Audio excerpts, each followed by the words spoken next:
40ರ ನಂತರ ಮೆಟಬಾಲಿಕ್ ಸ್ಲೋಡೌನ್ನಿಂದ muscle wasting, bone density ಕಮ್ಮಿ, ಮಂಡಿ ನೋವು, ಸೊಂಟ ನೋವು, ಬೆನ್ನೋವು ಇದಕ್ಕೆಲ್ಲ ಪರಿಹಾರ clinically tested Amrit Noni Ortho Plus. Noni ಮತ್ತು ಔಷಧೀಯ ಗಿಡಮೂಲಿಕೆಗಳು ನೋವನ್ನ ಕಮ್ಮಿ ಮಾಡಿ ಪೋಷಕಾಂಶ ನೀಡಿ ಮೂಳೆ ಸ್ನಾಯುಗಳನ್ನ ಬಲಪಡಿಸುತ್ತವೆ. ಅಮೃತ್ ನೋನಿ ಆರ್ಥೋ ಪ್ಲಸ್ ನೋವು ರಹಿತ ಜೀವನಕ್ಕಾಗಿ ಖರೀದಿಸಲು ಲಿಂಕ್ ಡಿಸ್ಕ್ರಿಪ್ಷನ್ ಮತ್ತು ಪಿನ್ಡ್ ಕಾಮೆಂಟ್ ನಲ್ಲಿದೆ. ಸ್ನೇಹಿತರೆ ನಮಸ್ಕಾರ. ತಮಿಳ್ನಾಡಿನಲ್ಲಿ ಸ್ಟಾರ್ಗಳು ಅಂದ್ರೆ ಜನ ಹುಚ್ಚೆದ್ದು ಕುಣಿಯೋದ್ಯಾಕೆ? ಈ ಸ್ಟಾರ್ ವರ್ಷಿಪ್ನ ಹಿಂದಿರೋ ಅಸಲಿ ಕಾರಣ ಏನು? ಸ್ನೇಹಿತರೆ, ಕರೂರಿನಲ್ಲಿ ನಡೆದ ಕಾಲ್ತುಳಿತ ದುರಂತದ ಬಗ್ಗೆ ನಿಮ್ಗೆಲ್ಲ ಗೊತ್ತೇ ಇದೆ. ನಟ ಕಂ ರಾಜಕಾರಣಿ ವಿಜಯ್ ಹಮ್ಮಿಕೊಂಡಿದ್ದ ರ್ಯಾಲಿಯಲ್ಲಿ ಇದ್ದಕ್ಕಿದ್ದಂತೆ ಕಾಲ್ತುಳಿತ ಆಗಿ 39 ಜನ ಸಾವನ್ನಪ್ಪಿದ್ದಾರೆ. ಇಡೀ ದೇಶ ಅದಕ್ಕೆ ಕಂಬನಿ ಮಿಡಿತಿದೆ. ಆದ್ರೆ ತಮಿಳ್ನಾಡಿನ ಜನರಿಗೆ ಇದು ಹೊಸ್ತಲ್ಲ. ಯಾಕಂದ್ರೆ ಈ ಹಿಂದೆ ಇದೇ ಅಭಿಮಾನದ ಹೆಸರಲ್ಲಿ 100 ಜನ ಅಲ್ಲಿ ಪ್ರಾಣ ಕಳ್ಕೊಂಡಿದ್ದಾರೆ. ವಿಮಾನ ಸೇವೆ ಬಂದ್ ಮಾಡೋವಷ್ಟು, ತಲೆ ಬೋಳ್ಸ್ಕೊಂಡು ತಿರುಗಾಡುವಷ್ಟು ಪರಿಸ್ಥಿತಿ ಹಾಳಾದ ಉದಾಹರಣೆ ಇದೆ. ಹಾಗಂತ ಇದೆಲ್ಲ ನಮ್ಮ ರಾಜ್ಯದಲ್ಲಿಲ್ಲ ಅನ್ಕೋಬೇಡಿ. ಕರ್ನಾಟಕ ಸೇರಿ ಇಡೀ ದೇಶದಾದ್ಯಂತ ಈ ಸೆಲೆಬ್ರಿಟಿ ಸಿಂಡ್ರೋಮ್ ಇರೋ ಜನ ಇದ್ದಾರೆ. ಆದ್ರೆ ತಮಿಳ್ನಾಡಲ್ಲಿ ಇದು ಅತಿರೇಕ ಅನಿಸುವಷ್ಟು ಹೆಚ್ಚಾಗಿದೆ. ಹಾಗಿದ್ರೆ ಇದಕ್ಕೆ ಕಾರಣ ಏನು? ಜಿಡಿಪಿಯಿಂದ ಸಾಕ್ಷರತೆ ತನಕ ಎಲ್ಲದರಲ್ಲೂ ಮುಂಚೂಣಿಯಲ್ಲಿ ಬರೋ ರಾಜ್ಯದಲ್ಲಿ ಸಿನಿಮಾ ನಟರು ಅಂದಾಗ ಅಂಧಾಭಿಮಾನದಲ್ಲಿ ಮುಳುಗೋದ್ಯಾಕೆ? ಇದರ ಹಿಂದಿನ ಕಾರಣ ಏನು? ನಟರು, ಅಲ್ಲಿನ ಸಂಸ್ಕೃತಿ ಮತ್ತು ಆ ನಾಡಿನ ರಾಜಕೀಯ ಇವು ಹೇಗೆ ಇದರ ಹಿಂದೆ ಪರಿಣಾಮ ಬೀರುವೆ ಎಲ್ಲವನ್ನ ಈ ವಿಡಿಯೋದಲ್ಲಿ ಅನಲೈಸ್ ಮಾಡೋ ಪ್ರಯತ್ನ ಮಾಡ್ತೀವಿ. ಕಡೆ ತನಕ ಮಿಸ್ ಮಾಡ್ದೆ ನೋಡಿ. ಜಯಲಲಿತಾ ಸಾವಿಗೆ 77, ಎಂಜಿಆರ್ ಸಾವಿಗೆ ವಿಮಾನ ಬಂದ್. ಸ್ನೇಹಿತರೆ, ತಮಿಳ್ನಾಡಿನಲ್ಲಿ ಬರೀ ರ್ಯಾಲಿ ಕಾರ್ಯಕ್ರಮ ಮಾತ್ರ ಅಲ್ಲ, ನಟ ನಟಿಯರು ಹುಷಾರಿಲ್ಲ ಅಂತ ಆಸ್ಪತ್ರೆಗೆ ಹೋದ್ರೂ ಕೂಡ ಜನ ರೊಚ್ಚಿಗೆದ್ದ ಉದಾಹರಣೆ ಇದೆ. ಈ ಹಿಂದೆ ಎಂಜಿಆರ್ ಅನಾರೋಗ್ಯಕ್ಕೀಡಾಗಿ ಆಸ್ಪತ್ರೆಗೆ ಹೋದಾಗ ಟ್ರೀಟ್ಮೆಂಟ್ ಕೊಡ್ತಿದ್ದ ವೈದ್ಯರಿಗೂ ಅವರ ಅಭಿಮಾನಿಗಳು ಜೀವ ಬೆದರಿಕೆ ಹಾಕಿದ್ರು. ಸರಿಯಾಗಿ ಟ್ರೀಟ್ಮೆಂಟ್ ಕೊಡ್ಲಿಲ್ಲ ಅಂದ್ರೆ ವೈದ್ಯರನ್ನ ಉಳಿಸಲ್ಲ ಅಂತ ಧಮಕಿ ಹಾಕಿದ್ರು. ಅಷ್ಟೇ, ಎಂಜಿಆರ್ ಪ್ರಾಣ ಕಳ್ಕೊಂಡ ಸಂದರ್ಭದಲ್ಲಿ ವಾರಗಳ ಕಾಲ ಜನ ಊಟ ಮಾಡಿರ್ಲಿಲ್ಲ. ನಂತರ ಗಲಾಟೆ ನಡೆದು ಅದರಲ್ಲೂ 29 ಜನ ಪ್ರಾಣ ಬಿಟ್ಟಿದ್ರು. ಇನ್ನು ಎಂಜಿಆರ್ ಸಾವಿನ ಸುದ್ದಿಯಿಂದ ಅನೇಕ ಕಡೆ ದೊಂಬಿಯಾದ್ರೆ ಇನ್ನು 30 ಜನ ಕೈಯಾರೆ ತಮ್ಮ ಪ್ರಾಣ ಕಳ್ಕೊಂಡಿದ್ರು. ಸಾವಿರಾರು ಜನ ರಾಜ್ಯದುದ್ದಕ್ಕೂ ತಲೆ ಬೋಳ್ಸಿಕೊಂಡು ತಿರುಗಾಡಿದ್ರು. ರೈಲು ಸೇವೆ, ವಿಮಾನ ಸೇವೆ, ಅಂಗಡಿ ಮುಂಗಟ್ಟು ಎಲ್ಲವನ್ನ ಬಂದ್ ಮಾಡಲಾಗಿತ್ತು. ಹೊರಗಡೆ ಬಂದ್ರೆ ಏನ್ ಬೂದಿ ಮಾಡ್ತಾರೋ ಅನ್ನೋ ಭಯ ಕಾಡ್ತಿತ್ತು. ಇನ್ನು ಜಯಲಲಿತಾ ಅವರು ಮೃತಪಟ್ಟಾಗ ಬರೀ ಸುದ್ದಿ ಕೇಳಿ 77 ಜನ ಮೃತಪಟ್ಟಿದ್ರು. ಇದರ ಜೊತೆಗೆ ಅನೇಕ ಸಭೆ ಸಮಾರಂಭಗಳಲ್ಲಿ, ಸಿನಿಮಾ ನಟರ ರೋಡ್ ಶೋಗಳಲ್ಲಿ ದೊಡ್ಡ ದೊಂಬಿ ಎಬ್ಬಿಸಿದ ಉದಾಹರಣೆ ಇದೆ. ದೂರಕ್ಕೆ ಯಾಕೆ, ಕೆಲವು ದಿನಗಳ ಹಿಂದೆ ಇದೇ ವಿಜಯ್ ಅವರ ಕಾರ್ಯಕ್ರಮದಲ್ಲೂ ಇಂಥ ಇನ್ಸಿಡೆಂಟ್ ನಡೆದಿದ್ದನ್ನ ನಾವು ಗಮನಿಸಬಹುದು. ಆದ್ರೆ ಈಗ ಮತ್ತೆ ಅದೇ ಥರದ ಘಟನೆ ನಡೆದಿದೆ. ಹಾಗಿದ್ರೆ ಇದಕ್ಕೆ ಕಾರಣ ಏನು? ಸ್ನೇಹಿತರೆ, ತಮಿಳ್ನಾಡಿನಲ್ಲಿ ಈ ಪರಿ ಸಿನಿಮಾ ಪ್ರೇಮ ಬರೋಕೆ ಅಲ್ಲಿನ ತಜ್ಞರೇ ಒಂದಷ್ಟು ಕಾರಣಗಳನ್ನ ಕೊಡ್ತಾರೆ. ಕೊಯಮತ್ತೂರಿನ ಪ್ರೊಫೆಸರ್ ಪೆಂಬು ಸೆಲ್ವನ್ ಮತ್ತು ಬೃಂದ ಇದರ ಬಗ್ಗೆ ಒಂದು ಅಧ್ಯಯನವನ್ನೇ ಮಾಡಿದ್ದು, ಅದರಲ್ಲಿ 35 ಸಂಶೋಧನಾ ಲೇಖನಗಳನ್ನ ಅಭ್ಯಾಸ ಮಾಡಿ ಒಂದು ರಿಪೋರ್ಟ್ ತಯಾರಿಸಿದ್ದಾರೆ. ಅದರ ಪ್ರಕಾರ ಈ ಸ್ಟಾರ್ ವರ್ಷಿಪ್ನ ಹಿಂದೆ ತಮಿಳ್ನಾಡಿನ ಸಾಂಸ್ಕೃತಿಕ ಹಿನ್ನೆಲೆಯ ದೊಡ್ಡ ಪಾತ್ರ ಇದೆ. ತಮಿಳ್ನಾಡಿನಲ್ಲಿ ಶತಮಾನಗಳಿಂದ ಬೀದಿ ಮೆರವಣಿಗೆಯ ಮೂಲಕ ದೇವರನ್ನ ಪೂಜಿಸುತ್ತಿದ್ದು, ದೇಶದ ಯಾವ ಭಾಗದಲ್ಲೂ ಇಲ್ಲದಷ್ಟು ಆಚರಣೆ ಇವೆ. ಹೀಗಾಗಿ ಪೂಜೆ ಮಾಡೋವಾಗ, ತಮ್ಮ ಅಭಿಮಾನ ಮೆರೆಯುವಾಗ ಅವರನ್ನು ದೇವರಂತೆ ಕಾಣ್ತಾರೆ. ಈ ಹಿಂದೆ ದೇವರಿಗೆ ಮಾತ್ರ ಘೋಷಣೆ, ಪ್ರಾರ್ಥನೆ, ಹಾಲಾಭಿಷೇಕ, ಹೂಮಾಲೆ ಅಂತ ಇಷ್ಟ ಬಂದ ರೀತಿ ಪೂಜೆ ಮಾಡ್ತಿದ್ರು. ಆದ್ರೆ ಕಾಲಕ್ರಮೇಣ ಅದು ರಾಜರು, ಪ್ರಾಣಿಗಳು ಮತ್ತು ಜೀವಂತ ಮನುಷ್ಯರನ್ನೂ ಪೂಜಿಸೋ ಮಟ್ಟಕ್ಕೆ ಬೆಳೆದು ಬಂದಿದೆ. ಈ ಹಿಂದೆ ಹೇಗೆ ದೇಗುಲಗಳಲ್ಲಿ ದೇವರ ಮೂರ್ತಿಗಳನ್ನ ಪ್ರತಿಷ್ಠಾಪನೆ ಮಾಡ್ತಿದ್ರೋ ಹಾಗೆ ತಮ್ಮ ಇಷ್ಟದ ನಾಯಕರನ್ನ ಮೂರ್ತಿ ಮಾಡಿ ಅವರನ್ನ ಆರಾಧಿಸೋ ಟ್ರೆಂಡ್ ಸೃಷ್ಟಿಯಾಯಿತು. ಇದು ಮುಂದೆ ರಾಜಕಾರಣಿ ಮತ್ತು ಸಿನಿಮಾ ನಟರ ವಿಷಯದಲ್ಲೂ ಮುಂದುವರಿಯಿತು. ಅದರಲ್ಲೂ ನಟರ ಮೇಲಿನ ಅಭಿಮಾನವನ್ನ ಮೆರೆಯೋಕೆ ಕಟೌಟ್ಗಳು, ಪ್ರತಿಮೆಗಳು ಎದ್ದು ನಿಂತ ಮೇಲೆ ಅವರ ಮೇಲಿದ್ದ ಭಕ್ತಿ ಇನ್ನಷ್ಟು ಹೆಚ್ಚಾಯಿತು. ಹೀಗಾಗಿನೇ ಇವತ್ತಿಗೂ ತಮಿಳ್ನಾಡಲ್ಲಿ ಸೆಲೆಬ್ರಿಟಿ ವರ್ಷಿಪ್ ಆಳವಾಗಿ ಬೇರೂರಿದೆ ಅಂತ ತಜ್ಞರು ಹೇಳ್ತಾರೆ. ಅಷ್ಟೇ ಅಲ್ಲ, ಈ ರೀತಿ ತಮಿಳು ನಟ ನಟಿಯರ ಬಗ್ಗೆ ಜನರಲ್ಲಿ ವಿಶೇಷ ಭಾವನೆ ಮೂಡೋಕೆ ಆ ಸಿನಿಮಾಗಳು ಕಾರಣ. ತಮಿಳು ಚಿತ್ರರಂಗ ಅಲ್ಲಿನ ಜನರ ಜೀವನಕ್ಕೆ ಹೆಚ್ಚು ಹತ್ರ ಆಗೋ ತರದ ಸಿನಿಮಾ ಮಾಡುತ್ತೆ.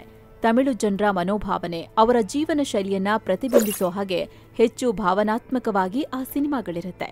ಇದು ಜನರ ಮನಸ್ಸಲ್ಲಿ ಬೇಗ ಉಳಿದು ಬಿಡುತ್ತೆ. ಅಲ್ಲದೆ ಆ ಸಿನಿಮಾಗಳಲ್ಲಿ ನಾಯಕ ನಟ ಮತ್ತು ನಾಯಕ ನಟಿಯರಿಗೆ ಹೆಚ್ಚು ಶಕ್ತಿ ಇದೆ ಅನ್ನೋ ತರ ಚಿತ್ರಣ ಮಾಡೋದ್ರಿಂದ ಅವರನ್ನ ಪೂಜ್ಯ ಭಾವನೆಯಿಂದ ನೋಡಲಾಗುತ್ತೆ. ಜೊತೆಗೆ ತಮಿಳ್ನಾಡಿನಲ್ಲಿ ಭಕ್ತಿ ಮತ್ತು ಆಧ್ಯಾತ್ಮಿಕತೆಗೆ ಹೆಚ್ಚಿನ ಮಹತ್ವ ಇದೆ. ಇದು ಅವರ ಸಿನಿಮಾದಲ್ಲಿ ಕೂಡ ರಿಫ್ಲೆಕ್ಟ್ ಆಗುತ್ತೆ. ಅಲ್ಲಿನ ಖ್ಯಾತ ನಟರು ಪೌರಾಣಿಕ ಪಾತ್ರಗಳಲ್ಲಿ ಹೆಚ್ಚು ನಟನೆ ಮಾಡಿ ಅತಿಮಾನುಷ ಶಕ್ತಿ ಇರೋ ಪಾತ್ರದಲ್ಲಿ ಮಿಂಚಿದ್ದು ಕೂಡ ಜನರ ಮನಸ್ಸಲ್ಲಿ ಅವರ ಬಗ್ಗೆ ಭಕ್ತಿಯ ಭಾವ ಮೂಡೋಕೆ ಕಾರಣ ಅಂತ ಅಲ್ಲಿನ ತಜ್ಞರು ಹೇಳ್ತಾರೆ. ಜೊತೆಗೆ ತಮಿಳುನಾಡಿನ ಸಾಕಷ್ಟು ಖ್ಯಾತ ನಟರು ರಾಜಕಾರಣಕ್ಕೆ ಬಂದ್ಮೇಲೆ ಜನರ ಜೊತೆಗೆ ಕನೆಕ್ಟ್ ಆಗ್ತಾರೆ, ಹೆಚ್ಚು ಹೆಚ್ಚು ಜನರ ಮಧ್ಯದಲ್ಲಿ ಕಾಣಿಸ್ಕೊಳ್ಳೋಕೆ ಶುರು ಮಾಡ್ತಾರೆ. ಸೊ ಮೊದಲೇ ಸಿನಿಮಾ ನೋಡಿ ಅವರ ಆರಾಧಕರಾಗಿದ್ದ ಜನರಿಗೆ ಆ ವ್ಯಕ್ತಿಗಳ ಬಗ್ಗೆ ಇನ್ನಷ್ಟು ಆಸಕ್ತಿ ಬರುತ್ತೆ. ಇನ್ನು ಸ್ನೇಹಿತರ, ವರದಿಯಲ್ಲಿ ಮುಂದುವರಿಯುವ ಮುನ್ನ seven science tourism company Kashi ಅಯೋಧ್ಯೆಗೆ ಮತ್ತೊಂದು ಟ್ರಿಪ್ ಆಯೋಜನೆ ಮಾಡಿದೆ. ಬೆಸ್ಟ್ ಆಫರ್ ಪ್ರೈಸ್ ಕೇವಲ 39,500 ರೂಪಾಯಿ ಮಾತ್ರ. Kashi Ayodhya Triveni Sangam Gaya Bodh Gaya 4 night 5 days trip ಇದು. ಈ ಪ್ಯಾಕೇಜ್ ನಲ್ಲಿ ಫ್ಲೈಟ್ ಟಿಕೆಟ್ಸ್, 3 ಸ್ಟಾರ್ ಹೋಟೆಲ್ ನಲ್ಲಿ ಸ್ಟೇ, ಆಲ್ ಮೀಲ್ಸ್, ದೇವರ ದರ್ಶನ, ಎಸಿ ಟ್ರಾನ್ಸ್ಪೋರ್ಟ್ ವ್ಯವಸ್ಥೆ, ಬೋಟಿಂಗ್ ಮತ್ತು auto charges, 24/7 Kannada tour manager, ಹಿರಿಯ ನಾಗರಿಕರಿಗೆ ವಿಶೇಷ ಕೇರ್ ಕೂಡ ಇರುತ್ತೆ. ಹೊರಡೋ ದಿನ 25 ಅಕ್ಟೋಬರ್ 2025. ಕೆಲವೇ ಸೀಟುಗಳು ಲಭ್ಯ. ಆಸಕ್ತರು ಈ ನಂಬರ್ಗೆ ಕಾಲ್ ಮಾಡಿ ನಿಮ್ಮ ಸೀಟನ್ನ ಕೂಡ ಬುಕ್ ಮಾಡಿ. ಬನ್ನೀಗ ವರದಿಯಲ್ಲಿ ಮುಂದುವರಿಯೋಣ. ಅಲ್ಲದೆ ಅಧಿಕಾರಕ್ಕೆ ಬಂದ ನಂತರ ಅದೇ ನಾಯಕರು ಜನರಿಗೆ ಜನಪ್ರಿಯ ಯೋಜನೆಗಳನ್ನ ಕೊಡೋ ಮೂಲಕ ಸಾರ್ವಜನಿಕರನ್ನ ಇನ್ನಷ್ಟು ಸೆಳೆಯೋ ಪ್ರಯತ್ನ ಮಾಡ್ತಾರೆ.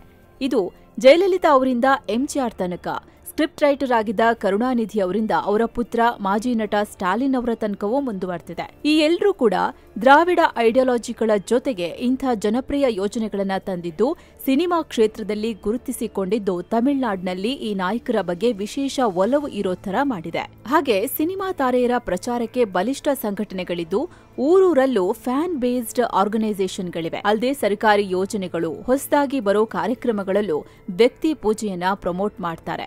ಉದಾಹರಣೆಗೆ ಜಯಲಲಿತಾ ಅವರ ಅಮ್ಮ ಕ್ಯಾಂಟೀನ್ ಇರ್ಬೋದು, ಕರುಣಾನಿಧಿ ಅವರ ಹೆಸರಲ್ಲಿ ಕಲೈನರ್ ಹೆಲ್ತ್ ಇನ್ಶೂರೆನ್ಸ್ ಸ್ಕೀಮ್ ಇರ್ಬೋದು. ಹೀಗೆ ಸಾಕಷ್ಟು ಯೋಜನೆಗಳಲ್ಲಿ ನಾಯಕರ ಹೆಸರು ಇರ್ತವೆ. ಜೊತೆಗೆ ಸರ್ಕಾರಿ ಕಾಮಗಾರಿಗಳಲ್ಲಿ ತುಂಬಾ ನಟರು, ರಾಜಕಾರಣಿಗಳನ್ನ ಅತ್ಯಂತ ವೈಭವಯುತವಾಗಿ ಚಿತ್ರಿಸಲಾಗುತ್ತೆ. ಹೀಗಾಗಿ ಈ ಎಲ್ಲಾ ಕಾರಣಗಳಿಂದ ತಮಿಳುನಾಡಿನಲ್ಲಿ ಸಿನಿಮಾ ಮತ್ತು ಸಿನಿಮಾ ತಾರೆಯರ ಬಗ್ಗೆ ಹೆಚ್ಚಿನ ಭಕ್ತಿ ಇದೆ ಅಂತ ಹೇಳ್ತಾರೆ. ದೇಶದೆಲ್ಲೆಡೆ ಇದೆ ಸೆಲೆಬ್ರಿಟಿ ಸಿಂಡ್ರೋಮ್. ಇನ್ನು ಸ್ನೇಹಿತರೆ, ವಿಜಯ್ ಅವರ ರ್ಯಾಲಿಯಿಂದ ಈಗ ತಮಿಳುನಾಡಿನ ವಿಷಯ ಮಾತ್ರ ಚರ್ಚೆಯಾಗ್ತಿದೆ. ಆದ್ರೆ ದೇಶದ ಎಲ್ಲಾ ಕಡೆ ಇಂಥ ಸೆಲೆಬ್ರಿಟಿ ಸಿಂಡ್ರೋಮ್ನಿಂದ ಜನ ಪ್ರಾಣ ಕಳ್ಕೊಳ್ತಿದ್ದಾರೆ. ನಿಮಗೆ ನೆನಪಿರ್ಬೋದು, ಯಶ್ ಅವರ ಕಟೌಟ್ ಕಟ್ತೀವಿ ಅಂತ ಹೇಳಿ ನಮ್ಮ ಕರ್ನಾಟಕದಲ್ಲೇ 3 ಯುವಕರು ಸಾವನ್ನಪ್ಪಿದ್ರು. ಬರೀ ಇಷ್ಟೇ ಅಲ್ಲ, ಸಾಕಷ್ಟು ನಟರ ಬಗ್ಗೆ ಅಭಿಮಾನದ ಹೆಸರಲ್ಲಿ ಯುವಕರು ತಮ್ಮ ಪ್ರಾಣ ಕಳ್ಕೋತಿದ್ದಾರೆ. ಇಲ್ಲಿ ಯಾವ ಮಟ್ಟಿಗೆ ಪರಿಸ್ಥಿತಿ ಹದಗೆಟ್ಟಿದೆ ಅಂದ್ರೆ, ನಟ, ರಾಜಕಾರಣಿ ಕಡೆಗೆ ಸೋಷಿಯಲ್ ಮೀಡಿಯಾ ಇನ್ಫ್ಲುಯೆನ್ಸರ್ಗಳು ಕಂಡ್ರು ಒಂದು ಫೋಟೋ ತಗೊಳ್ಳೋಕೋಸ್ಕರ ಅವರನ್ನ ಅಟ್ಟಿಸಿಕೊಂಡು ಹೋಗ್ತಾರೆ. ಒಂದು ಸೆಲ್ಫಿ ತಗೊಳ್ಳೋಕೆ ಮುಗಿ ಬೀಳ್ತಾರೆ. ಕೆಲವರಂತೂ ಸೆಲೆಬ್ರಿಟಿ ಮನೆಯ ಸೆಕ್ಯೂರಿಟಿ ಗಾರ್ಡ್ಗಳ ರೀತಿ ಅಲ್ಲೇ ಕಾಯ್ಕೊಂಡು ಕೂತಿರ್ತಾರೆ. ಹೀಗಾಗಿನೇ ತುಂಬಾ ಜನ ಸೆಲೆಬ್ರಿಟಿಗಳು ಕೂಡ ಹೊರಗೆ ಬರೋಕೆ ಭಯ ಪಡ್ತಾರೆ. ಸ್ನೇಹಿತರೆ, ಇಲ್ಲಿ ಪ್ರತಿಭೆಗಳಿಗೆ, ಸಿನಿಮಾ ನಟರಿಗೆ, ರಾಜಕಾರಣಿಗಳಿಗೆ ಗೌರವ ಕೊಡಬಾರ್ದು, ಅವರನ್ನ ಪ್ರೋತ್ಸಾಹಿಸಬಾರ್ದು ಅಂತ ಹೇಳ್ತಿಲ್ಲ. ಅದು ಅವರವರ ಆಯ್ಕೆ ಮತ್ತು ಆ ಅಭಿಮಾನವನ್ನ ಪ್ರಶ್ನಿಸೋ ಅಧಿಕಾರ ಯಾರಿಗೂ ಇಲ್ಲ.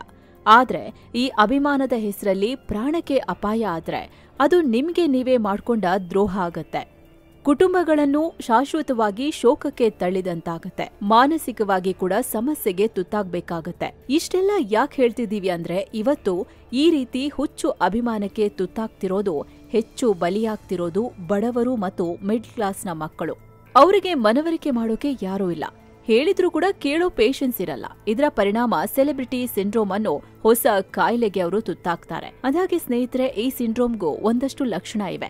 ಸೆಲೆಬ್ರಿಟಿಗಳ ಮೇಲೆ ಯಾವಾಗ್ಲೂ ಗೀಳು ಬೆಳೆಸಿಕೊಳ್ಳೋದು, ಸೋಷಿಯಲ್ ಮೀಡಿಯಾದಲ್ಲಿ ಯಾವಾಗ್ಲೂ ಅವರನ್ನ ಬಿಟ್ಟು ಬಿಡದೆ ಫಾಲೋ ಮಾಡೋದು, ದಿನ ಬೆಳಗಾದ್ರೆ ಎದ್ದು ಅವ್ರ ಮೇಲೆ ಸ್ಟೇಟಸ್ ಹಾಕೋದು, ನಮ್ಮ ಸೆಲೆಬ್ರಿಟಿ ಎಲ್ಲಿದ್ದಾರೆ, ಏನ್ ಮಾಡ್ತಿದ್ದಾರೆ ಅಂತ ಅವರನ್ನ ಪದೇ ಪದೇ ಹುಡುಕೋದು, ಹೀಗೆ ವಿಚಿತ್ರ ನಡವಳಿಕೆಗೆ ತುತ್ತಾಗಬೇಕಾಗತ್ತೆ. ಮನ್ಸೆಲ್ಲ ಆ ಸೆಲೆಬ್ರಿಟಿಗಳ ಹಿಂದೆಯೇ ಸುತ್ತಿರುತ್ತೆ. ಯಾವ ಕೆಲಸ ಮಾಡೋಕ್ಕೂ ಉತ್ಸಾಹ ಇರಲ್ಲ. ಮನೆ, ಸಮಾಜ ಕಡೆಗೆ ತಮ್ಮ ಬಗ್ಗೆ ಕೂಡ ಅವರು ಯೋಚನೆ ಮಾಡ್ತಿರಲ್ಲ. ಇದರಿಂದ ಅಪಘಾತದ ಸಾವುಗಳು, ತಮ್ಮನ್ನ ತಾವೇ ಎಂಡ್ ಮಾಡ್ಕೊಳ್ಳುವಂತ ಘಟನೆಗಳು ಸಂಭವಿಸೋದು, ನರರೋಗ, ಖಿನ್ನತೆ, ಆತಂಕ, ನಶಾ ಸಾಮಗ್ರಿಗಳಿಗೆ ದಾಸರಾಗೋದು, ಸ್ಟ್ರೆಸ್, ನೆಗೆಟಿವ್ ಯೋಚನೆಗಳು ಎಲ್ಲದಕ್ಕೂ ತುತ್ತಾಗ್ತಾರೆ. ಹೀಗಾಗಿ ಇದ್ರ ಬಗ್ಗೆ ನೀವು ಈಗ್ಲೇ ಎಚ್ಚೆತ್ಕೊಳ್ಬೇಕು.